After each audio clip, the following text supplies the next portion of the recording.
What's up, everyone? Welcome to the Quadcast, the show where we get real, get raw, and get loud about mental health, substance use, and the fight to take our lives back. Each episode, we're cutting through the stigma, dropping knowledge, sharing stories, and bringing the heat with guests who have lived it and aren't afraid to talk about it. So turn it up, lock in, and let's break barriers, spark change, and build a community that refuses to stay silent.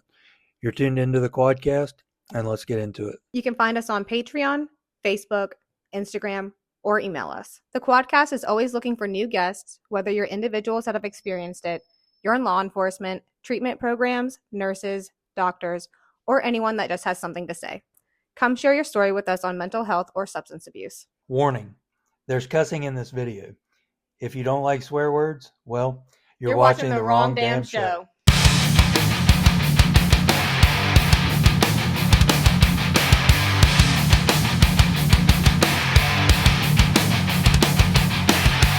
What would you tell somebody that was going down the same path as where you came from? Like, how would you face that towards somebody else? Well, I still deal with it because I still got friends. I still got to do outreach when I can. People reach out to me all the time, and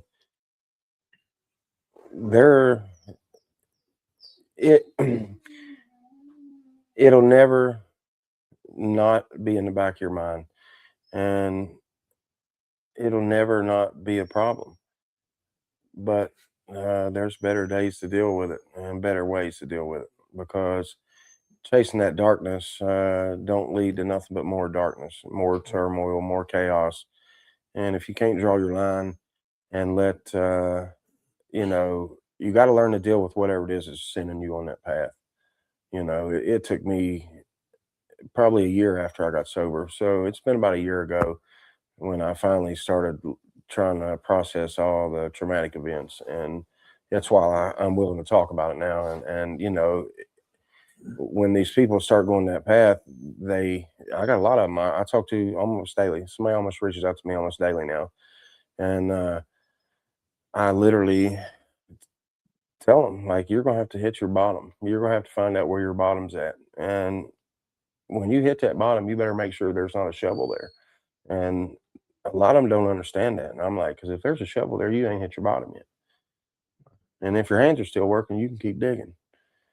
And it's hard for people to process that. And I was like, your own bottom is going to be different from somebody else's.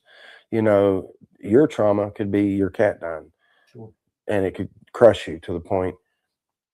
But it's the same thing in your head, like the same chemical imbalances and the same problems. You could kill a bug outside, or somebody's dad could die in the morning, and it creates the same chemicals in your brain. Right. So, when people's trying to have well, you went through so much, I'm like, it ain't that. Like, people got to understand that it's not how much you went through. It's just the fact that you can identify that you've got issues and trauma. And depression, or it's rampant, whatever there's 100 names for all of it now, but it just becomes one of them things to where you got to find some type of light. Like, when I went in the hospital, nobody wanted to come see me. I took my son come down there for a second, hugged me, told me he wasn't going to watch me die, left. And literally had to call and tell my family I wasn't going to make it to the hospital. I was going to die. And still, the only person that made the choice to come see me first was a preacher that I didn't even know. Really? Yeah. Same preacher. I just had to go into a church and have an intervention on.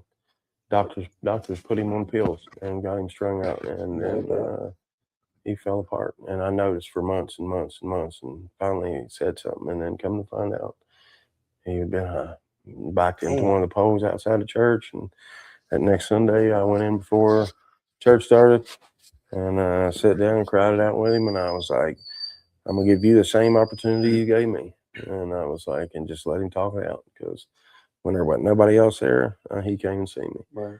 And I did the same thing for him. That's crazy. And he's still struggling. But that just goes to show you how easy it is and that it doesn't discriminate who you are. No, not at all. don't have no type of One discrimination. small accident. Yeah. But I was my mom. She had like a foot issue for a while, and it was back when like Purdue Pharma was on their bullshit. Yeah, pumping the oxys out. Yeah, they're still doing it. Yeah. My mom still gets pills down in North Carolina. She was one of the It's first not people. going to stop. 180 therapies a month. They give her There's too much money in it. 180 Roxys a month. She It's still gets. disgusting. Like honestly, they should be in prison. Like, I mean, and it's crazy. And then once you like, put them on it, you can't. And that's the crazy part. In the beginning, there's no addictive none to it. They knew, you're giving them heroin. You're giving synthetic heroin. Yeah. You know. So then they're cutting them off. So then it becomes like the clinics, the Suboxone, Right. and then the methadone. The methadone's harder to come off of. Suboxone's harder to come off of. It withdraws out of your system longer. Methadone goes to your bones. So it's actually one of the hardest things to withdraw from. It's like a month. Right. Yeah, it's 2 or 3 weeks for Suboxone. Crazy. I went and had a procedure done, and they discharged me. I mean, they cut through my abdominal wall and placed a catheter into my bladder. Yeah. Like, they just told me that, go home.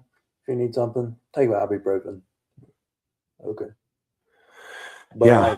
like, somebody else, they'll prescribe narcotics. Yeah, I just went and got a tooth taken out. When the doctor pulled it, he was like, it was huge. He was like, this is one of the biggest rooted teeth I've ever seen. And oral surgeon too, they had to cut it out. Yeah. Ugh. And he was like, My stomach flip when I think about it. yeah, I done had 4 of them taken out, and I was like, I ain't never had a problem. No, I'm good. He was, because they was giving me pills. Right. And I was like, I don't take that shit now. Matter of fact, I'll get my ibuprofen or something on the way home. He was like, listen, he was like, I know you got an addiction problem. He was like, I'm telling you right now. He said, this is going to be a bad one. And was he telling the truth? But I made it about 30 minutes away from where I was like an hour out of Charleston where I went and seen him. And I got about 30 minutes away and literally had to pull over on the side of the road because I couldn't see. I was crying so hard. Oh. And I spent 2 days like that, to the point I just went and started drinking beer until I passed out. Like, oh, it was bad. Damn. Absolutely That's bad. crazy. I think it's the mail. Yeah. Super late. United Prison Service? Huh? Yeah, United Prison Services. This is USPS, so It was a joke. United States State Prison Services. Yeah, it still works. Yeah, it still works. Oh, I know. Then when I cut my I'm gonna leg, tell them it next time they come by. See what they think. they tried to give me more pills when I cut my leg open up there when the blast and everything happened. And my safety man's in there, and then he gets the rundown of my life. And he's sitting there, and he was like, "You might need something." And I was like, "I'm not fucking taking nothing." Right. I hit my tendon, so I cut myself good. And he was like, "Why?" And I finally I was like, I was a 20-year heroin addict. Right. He was like, "What?" I was like, "Yeah." And the nurse looked up, and she was like, "Is that why you're not looking at me?" I was like, "Yeah, I don't want to see that needle." She was like, "Oh, I can just sew you up. I just sewed up. I don't give a shit. Just get that needle away from me." She was like, "It's gonna hurt. I don't care. Sew it up." She was like, well, "I ain't flinching nothing." She's sewing. I was just like, "Don't want to see the needle. I don't want to see it. I don't want to see nothing injected in." And she was like, so she starts asking me, my safety man right there. You know, safety man is one of the head people in the company. And she's like, "So you're clean?" I was like, "Yeah, I've been sober a year and a half this time." And I said, "But I was like, I'm almost 3 years off the needle." I was like, "I quit shooting because I couldn't hit my veins anymore. I collapsed all my veins." Mm-hmm. And she was like, how was you on it so long and got off of it?" I was like, I started telling her about the hospital visit and all the shit I went through. And my safety man is sitting there with he's a Marine, old military dude, never been around none of this stuff a day in his life. Right. Eyes are this big, jaws on the floor. Yeah, the 20-minute conversation I had with the nurse. When I got done, we got in the car. He was like, he said, "Now I can see why you're such as goofy as the way you are, and some of the shit you say, and how you act." And he said, just that little story right there, just made me realize. And like everybody in the company knows now, they're on my Facebook and everything. Right. Like they get on there and like they'll talk, they'll see me, ask about stuff, and they trust me. You know, they've done let me hire 7 people. Right. You know, so it's made a difference. Sure. Yeah, it's made a big difference. I had a question I was going to ask, but now I done forgot. I hate when I do that. Well, it's football time anyway. She's ready to go. It is about time. Is it? I didn't even look. I Yeah, understand. 4:30. If yeah. it was a Seahawks game, like we were actually playing, Oh, I'd have shit, been like, shit, it was turn great being. Turn it on. He wouldn't even showed up today. No, I would have just for a little bit, but I would have had to have been back for that game.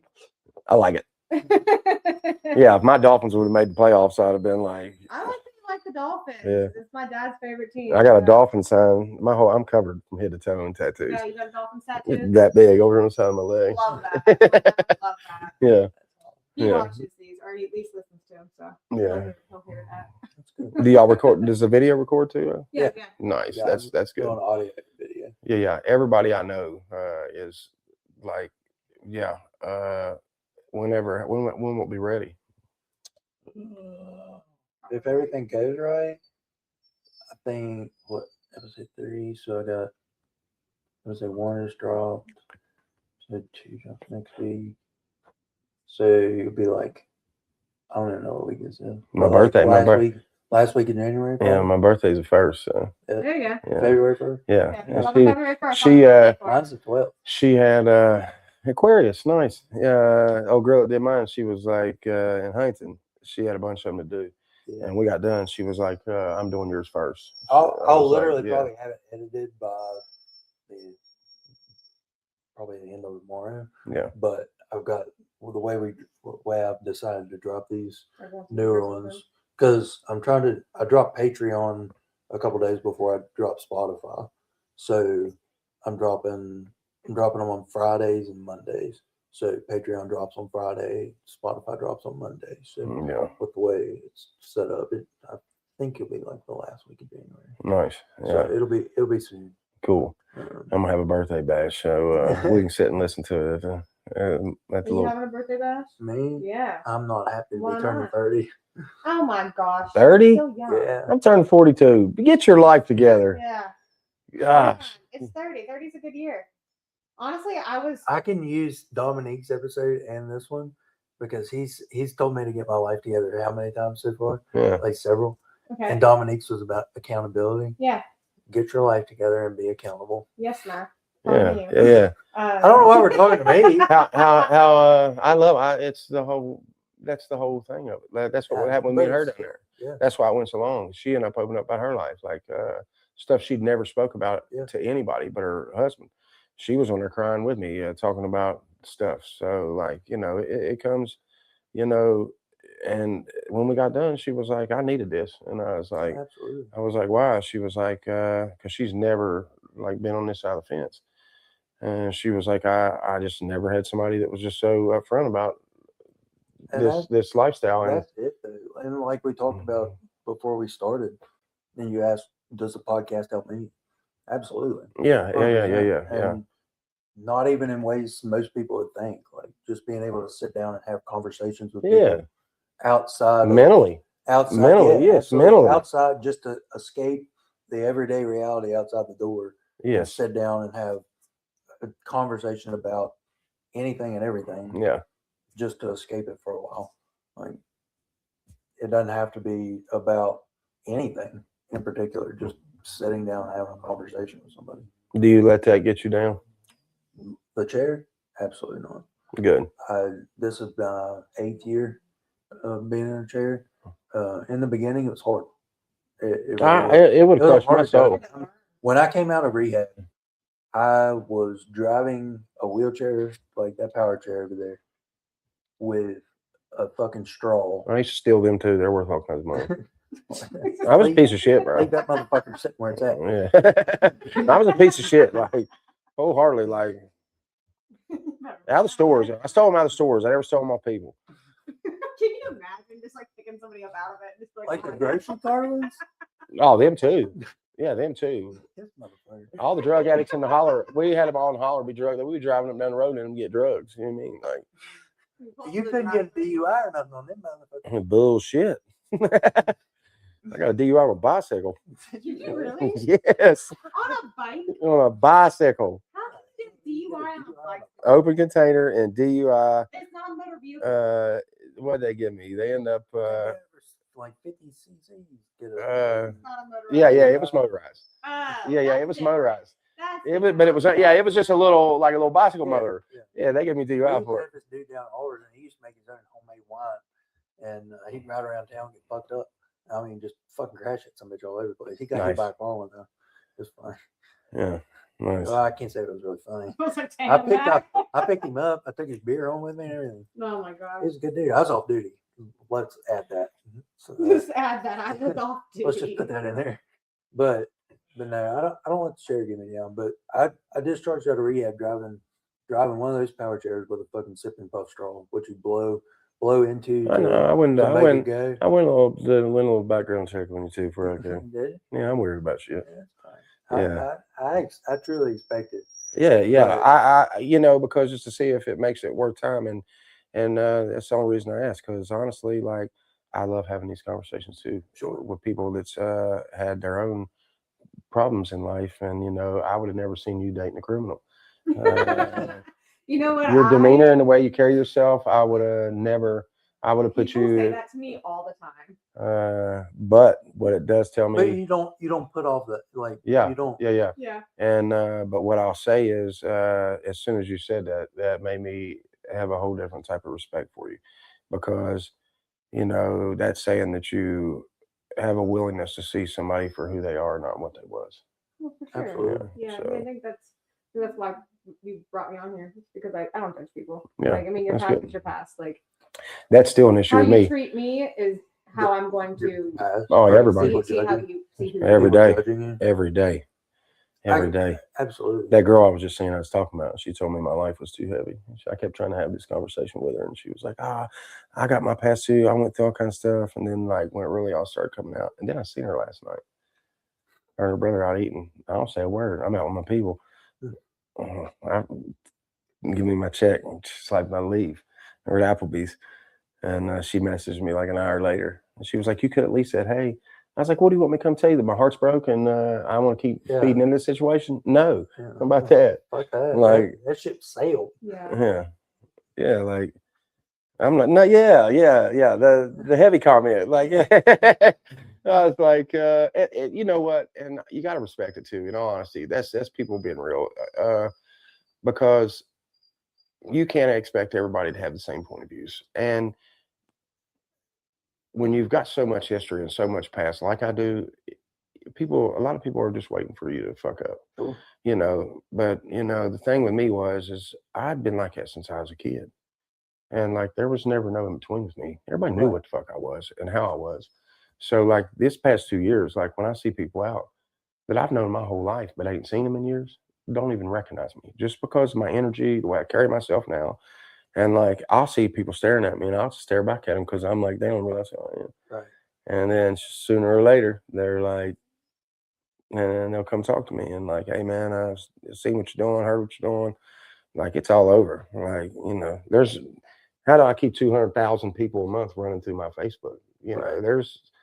There's a lot more on there going on. That's why I've checked myself on like the stuff I say, because a lot of the jokes I'll tell, but like the political views and all that stuff, I try to stay on that, because I realize that like out of 200,000 people, if you want to go watch your football game, I know. Yeah, there's got to be a lot of them that are like people that are like I was, or borderline, or looking at, and it's just them, and they're like them reaching out all the time now, and even people that are still getting high are reaching out to me and like, bro, just watching you where you came from. He was like, it gives me hope. Just a dude I've known my whole life just messaged me earlier today.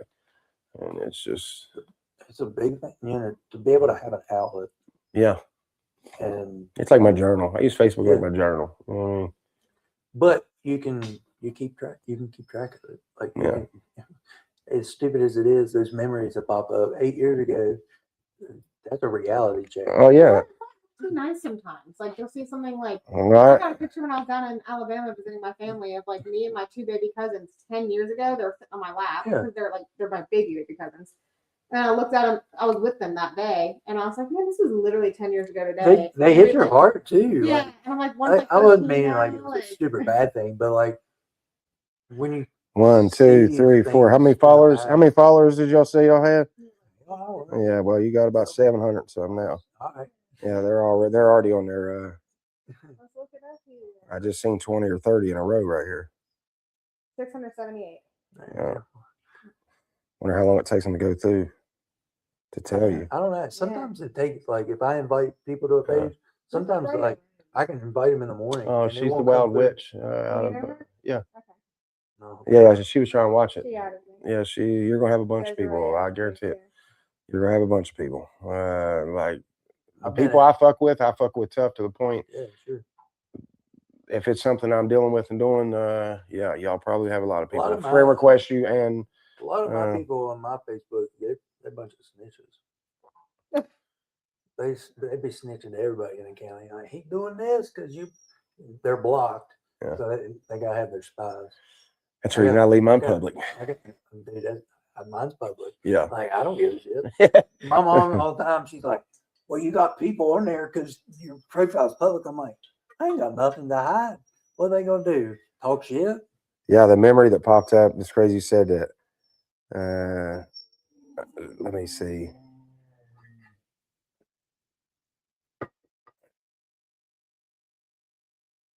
Just shared it. Find it. But yeah, it was this time last year. It was talking about accountability, and like I almost want to go read it now. It fits into the whole scenario. That's why when I sat there, when you walked in, when I was sitting here reading, that's why I was smiling. It was just like when I went to do that podcast. Let me tell you the craziest shit. I used to sell guns to people in Huntington. Go there and trade guns for dope. Little Detroit. Yeah. All right. Well, when she gives me the address, I just go to where Google takes me. Oh shit. She's in the Chase building in the middle of downtown.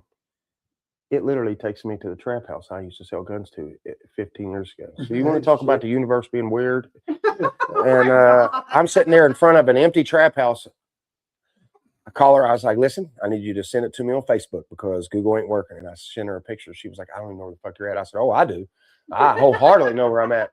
So when I get there and tell her the story, she's like, yeah, she was like, what the fuck? And yeah, that's how that whole one started. Yeah, and it was nuts because it was like, the universe just showing you where you was at and where you're going in a matter of and Google taking you to the wrong spot. Like, when does that happen? Yeah, I don't normally and to that type of spot. Wow. Glitch in the matrix. That's exactly. Yeah. I was like, I'm sitting there. I'm like, because the other parallel universe, you're actually at that trap house, like chilling, like he used to, like guns on the lab, about to kill somebody, getting on the. Yeah, just left Hooters. Like, it was a whole weird situation, and like, when does Google Maps take you? I mean, it was a mile away from where I was supposed to go, and telling me I was on 5th Avenue, and I'm looking, I'm on 8th and something else. I was like, oh yeah. What the problem was is you were using Google Maps. We've been telling people if you're smart enough to use Google, you'll find all this information. That's what it was. Yeah, Google's mad at me. They shouldn't be mad at you. You got all kinds of business over the years. Oh man, did I? Still am. I still am. You can still. That's the reason Bing ain't around no more. Let me tell you something crazy. I don't care what phone you're on. Yeah, you can start typing my name in, and it'll pull up.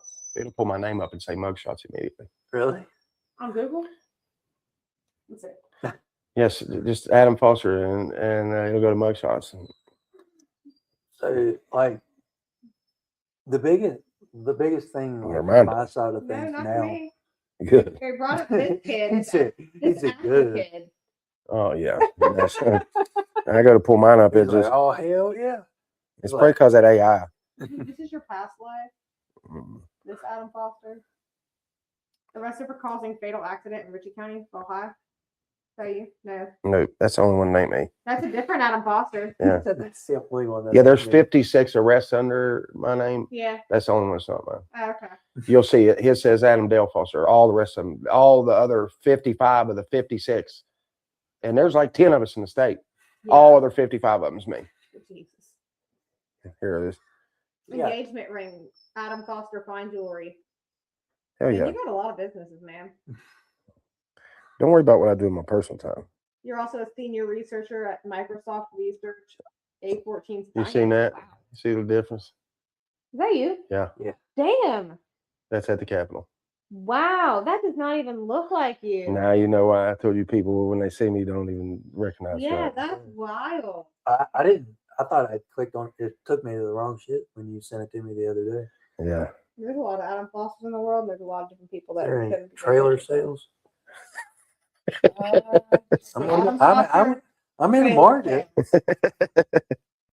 Uh, No, I think like from my point of view, like with the podcast, is when I was working in law enforcement, I tried to approach it with community oriented policing mhm. and treating people like they're fucking people. Yeah. And that was always my big thing. But I think as we talked before we get started, current events have led us away from that. Yeah, the stigma of what's going on in the world right now. That's why when I went and read like what y'all's, your thing says about, mental health and, that's what made me key on it because I have been asked to go a lot of places and meet an old girl the other day. She's the one that told me. She was like, have you not thought about doing this? And like, I was like, I told her the same thing. I was like, I've never even listened to a podcast. Never one time. I was talking to my mom this morning. I was like, he said he ain't ever listened to a podcast. I'm like, we got to change that. Yeah. Yeah, it's going to change because like, I see the direction, but the fact that, y'all are just willing to sit and just conversate about, this is real life shit nowadays. Like people don't like to hear that, but addiction is such a prevalent issue in the world now. Somebody has been affected somewhere about it. That's what I said on our live. I was like, somebody, whether you've indirectly or directly affected, I think everybody in the world has been affected by addiction. Yes. Like in some way, shape, or form, whether that's like the ripple effect. Yeah, like either like you being addicted yourself or like a spouse or a family member or seeing someone go through that because their family member is addicted and having to watch them go through something really hard like that. I mean, everyone's been affected by it in some way, shape, or form. Absolutely. Well, I don't think people I told you, I had that guy reach out to me that I dealt with his brother and his entire family. Which guy?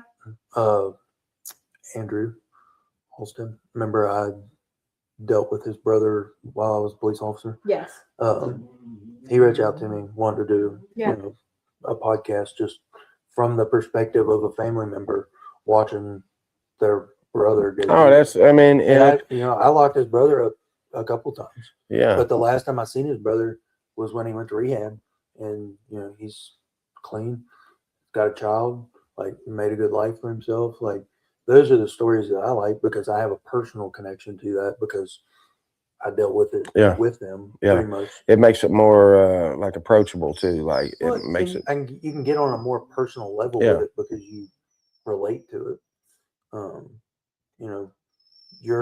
Your full story, I don't necessarily fully relate to because I can never understand what it's like to go through that. Yeah. But with this podcast, I want to learn. Like I want to see that side of. And I know people that's had way worse lives than I have. So now, like, that's how I look at it. And I've had to learn that, like, my daughter is being affected by this shit. My son, not so much. He was, but he came through a lot and learned a lot, and he deals a lot. But my daughter, like I said, I just met her beginning last year. Right. She just turned 13. She's going through puberty and like hitting womanhood and like. Hard time to meet a girl. You came into being a girl dad. Hard time to meet a girl, and like it's really affected her. And like the last time, like I actually got to sit and talk to her, like I knew something was wrong, and I kept asking her, and finally she broke down, and she was like, why can't she just love me? Talking about her mom, and I was like, and she was like, at least now I feel like you're trying. She was like, I know. She was like, yeah. She was like, you still mess up. She was like, but I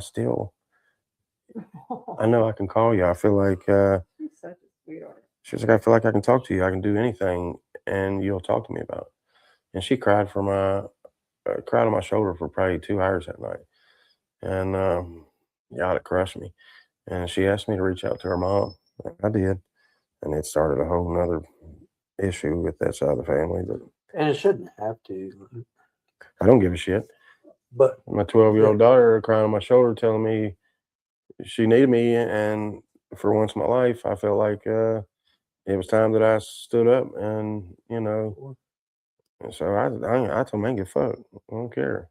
Don't like it. hey, at that point, it is what it is. Yeah, they didn't It know she shouldn't asked. have Yeah, to. they didn't know she asked me, and then I guess she finally broke down on a few days later and was like, they started talking about me in front of her, and she flipped out and told them. She was like, he just did what I asked him to do. Yeah. She's more like me and my son is. To have never met me and for us to have been around each other till last year, she looks more like me. She looks just like my sisters. She looks exactly like my grandma. Hairline, hair collar. Like, yeah, it was weird. I knew about her when she was a kid, but she was supposed to have been this other dudes. And then I went back to prison and come home, back to prison and come home. I don't hear nothing. And then, when I started getting sober and I'm trying to change my life, I'm about to die, like, I'd already had the conversation. I was like, I would like to know, because then it come out that it wasn't dudes. And I was like, but I don't never hear nothing else from the family.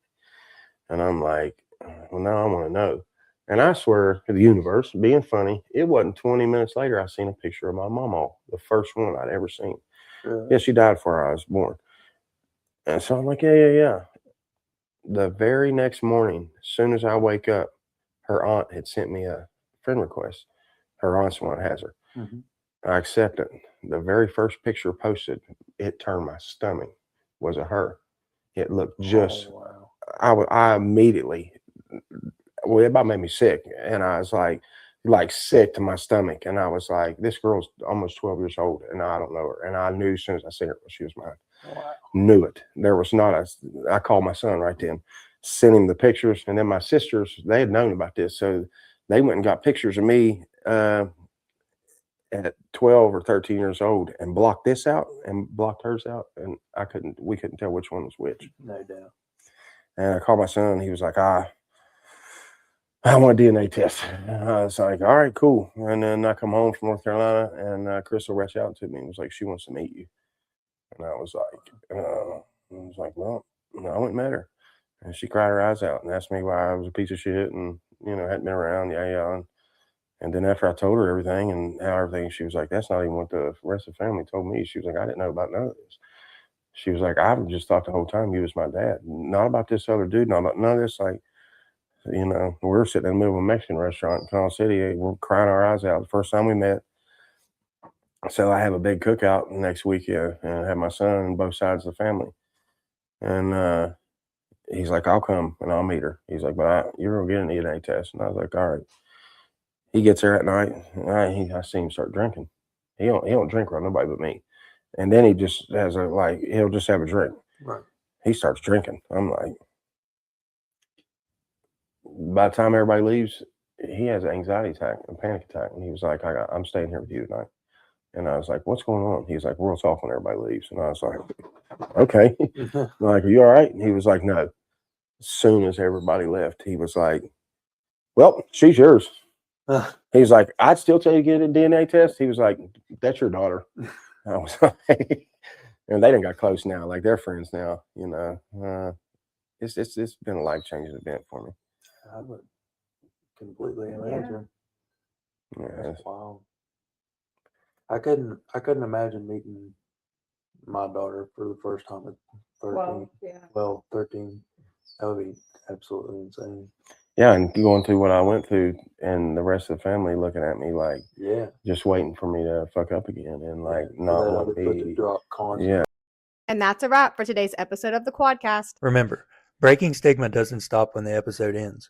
We're building a movement, and you're a part of it. Stay strong, stay aware, and stay connected. And this is the Quadcast, signing out.